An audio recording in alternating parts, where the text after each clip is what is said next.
पर छा अम्मा? पर हींअर तूं काॾे तयार थी वञे? सहेली सां मिलण थी वञा। इब्रार खां इजाज़त वरिती अथई? अम्मा, इन में इजाज़त जी कहिड़ी ज़रूरत आहे? ज़रूरत आहे किरण। इब्रार तुंहिंजो मुड़ुसु आहे ऐं हर ॻाल्हि जी इजाज़त तोखे त वठणी पवंदी हुन खां।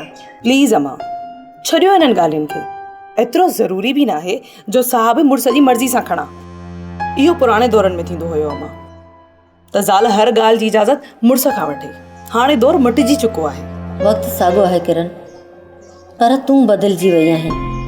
धीअ कुझु सियाणी थी, कुझु सोचे ऐं इब्रार जी इजाज़त खां बग़ैर कंहिं सहेली सां मिलण न वञजांइ। इब्रार खे ख़बर पवंदी न त उहो कावड़बो ऐं पिणे में नाराज़ थींदो। किरण अम्मा, मां जल्दी मोटी थी अचां। मूंखे ज़रूरी वञिणो आहे। मां पंहिंजी फ्रेंड खे टाइम ॾिनो आहे। Okay, by. किरण किरण ॾिसी थी न, इहा छोकिरी कोन सुधरंदी ऐं कंदी असांखे बि मयारी।